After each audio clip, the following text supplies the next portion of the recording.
କିଛି କ୍ଷତ ସମୟ ଭରଣା କରିପାରେନି। ଯେମିତି 26/11 ଏହି ହୃଦୟ ବିଦାରକ କାହାଣୀ। ଝିଅର ମୃତ୍ୟୁରେ ପାଗଳ ବାପା ଆଉ ଅସହାୟା ମା। ଆଲେଣାରେ ଏକମାତ୍ର ଝିଅ ଅବକୁ ଲୁଚାଇ ରଖିଥିବା ରକ୍ତବିଜା ଚୁନରି ଏବେ ବି ସାଇତି ରଖିଛି ସେ।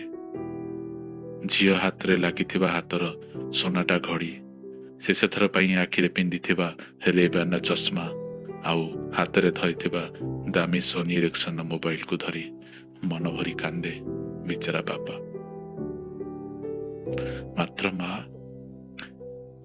ମା ନିଜ ମନକୁ ବୁଝାଏ, ପରିବାରକୁ ଏମିତି ସହଜରେ ଭାଙ୍ଗିବାକୁ ଦେବିନି। ମୋ ସ୍ୱାମୀକି ବଞ୍ଚାଇ ରଖିବି, ବରଂ ମୋ ଜୀବନ ଚାଲିଯାଉ। ଲୁହ ପୋଛୁଥାଏ ଦୂରରେ ଥାଇ ସବୁ ଦେଖୁଥିବା ସନ୍ତାନର ମାଟି। ନିଜକୁ ନିଜ କହେ, ଆଜିର କାଳରାତ୍ରିରେ କେତେ ବର୍ଷ ତଳେ ଝିଅକୁ ତ ହରେଇ ସାରିଛି, ହେଲେ ସ୍ୱାମୀକି ଯେମିତି ନ ହରାଏ। କାହାଣୀ ସବୁଦିନ ଏମିତି ଚାଲେ। ଘଣ୍ଟା ଘଣ୍ଟା ଦେଖିଲ କେତେଟା ବାଜିଲାଣି? ବୋଧେ ରାତି 8ଟା ପାଖାପାଖି। ମନକୁ ମନ ପ୍ରତ୍ୟୁତ୍ତର ଲୋକଟି। ମନକୁ ମନ ଜବାବ ସୁଆଲ ବି ଆରମ୍ଭ କଲା। ଝିଅକୁ ଫୋନ କର, ବେଶୀ ରାତି ହେଲାଣି, ଅଫିସରୁ ବାହାରି ଆସିବ। କହିବ ଆସିଲା ବେଳକୁ ନରିମାନ ପଏଣ୍ଟ ପାଖରୁ ଫେମସ ବଡାପାଉ ଆଣିବ। ରାତିରେ ଆଜି ମିଶିକି ଖାଇବା। ହେ, ତୁମକୁ କହୁଛି ପରା, ତୁମେ କିଛି କହୁନ କାହିଁକି? ଝିଅକୁ ଫୋନ କର, ମତେ କାହିଁ ଭାରି ବ୍ୟସ୍ତ ଲାଗୁଛି। ଆଚ୍ଛା, ଟିଭିଟା ଚଲେଇଲ। ଆରେ, ରିମୋଟ କାହିଁ? କେଉଁଠି ରଖିଥିବ ସେ? ଆରେ, ପୁଣି ଅଥୋହି ପ୍ରଶ୍ନ। ଝିଅକୁ ଫୋନ କଲ, ଏଯାଏ ଆସିନି କ'ଣ? ଆଉ ବାପାର ସେଇ କଥାରେ ମିଛକୁ ମିଛ ଝିଅକୁ ଫୋନ କରେ ସେଇ ମା। ହେଲୋ ଗୁଡୁ, ତୋର ଏତେ ଡେରି କ'ଣ? ହଁ, ବାବା କହୁଛନ୍ତି ଆସିଲା ବେଳକୁ ବଡାପାଉ ଆଣିବୁ, ରାତିରେ ଏକାଠି ଖାଇବା।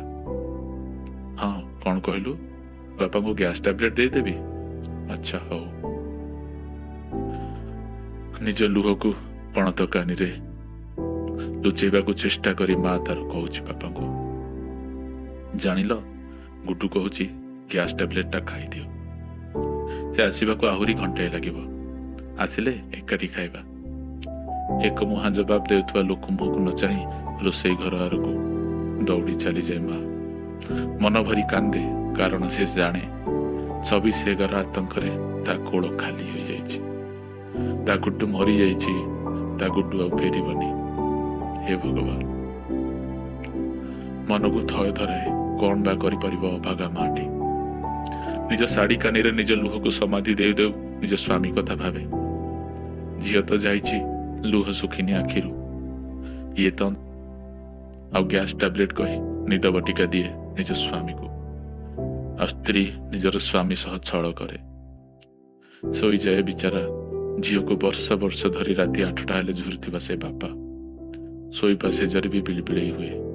ଗୁଡୁ ଫେରିବ, ବଡାପାଉ ଆଣିବ, ଆଉ ଆମେ ସାଙ୍ଗ ହୋଇ ଖାଇବୁ।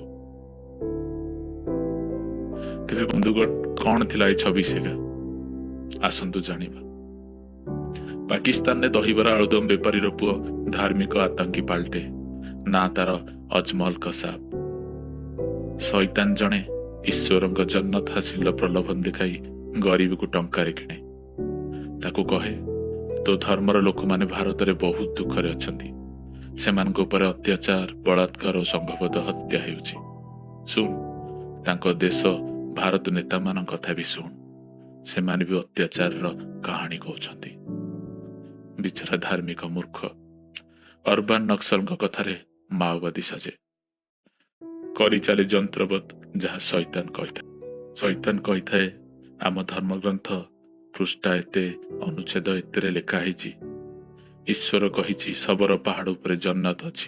ଲୋକଙ୍କୁ AK-47ରେ ଅନ୍ଧାଧୁନ ଗୁଳିମାଡ଼ କର, ନିଜ ଈଶ୍ୱରଙ୍କ ନାଁ ନେଇ, ଦେଖିବୁ ଜନ୍ନତ ମିଳିବ। ଆଉ ଶେଷରେ ଗଣହତ୍ୟା କରନ୍ତି ଧାର୍ମିକ ଆତଙ୍କୀ। ପାକିସ୍ତାନରେ ଥିବା ଲସ୍କର-ଇ ତୋଇବା ଶୈତାନ ମାଷ୍ଟର ମାଇଣ୍ଡ କଥାରେ ହୁଏ ଭାରତ ଆକ୍ରମଣ। 10 ଜଣ ଧାର୍ମିକ ଗରିବ ମୂର୍ଖ ଆତଙ୍କୀ ଜଳପଥ ଦେଇ ମୁମ୍ବାଇରେ ପହଞ୍ଚନ୍ତି। ବମ୍ ଗୁଳିଗୋଳା ଧରି ମନ ଇଚ୍ଛା ଫୁଟେଇ ଚାଲନ୍ତି AK-47। ନିରୀହ ଲୋକଗୁଡ଼ା ପୋକ ମାଛ ପାରି ମରନ୍ତି। ଭାରତୀୟ ସୈନ୍ୟର ଜବାବ ଗୁଳିମାଡ଼ରେ 9 ଆତଙ୍କୀ ସଫା। ବଞ୍ଚେ ଜଣେ ଅଜମଲ କସାବ। ଶେଷ ସୁଯୋଗ ସ୍ୱରୂପ ବିଚାରରେ ଫାଶୀ ବି ପାଏ। ଫାଶୀ ପୂର୍ବରୁ ମାଗେ ଖାଇବାକୁ ବିରିୟାନୀ। ମାନବିକତା ତ ଦେଖ ସନାତନୀ ହିନ୍ଦୁଙ୍କର। ମଲା ପୂର୍ବରୁ ବିରିୟାନୀ ଖା କିନ୍ତୁ ଫାଶୀ ପା। ହଁ, ଶେଷରେ ମନେ ରଖ, ଏତେ ଲୋକଙ୍କ ଲୁହରେ ତୁ କଣ, ତୋ ଈଶ୍ୱର ବି ନର୍କରୁ ବଞ୍ଚିବ। ତେବେ କାହାଣୀଟି କେମିତି ଲାଗିଲା କମେଣ୍ଟ କରି ନିଶ୍ଚୟ ଜଣାନ୍ତୁ। ଭଲ ଲାଗିଲେ ଅଧିକରୁ ଅଧିକ ସେୟାର କରନ୍ତୁ। ଜୟ ଜଗନ୍ନାଥ।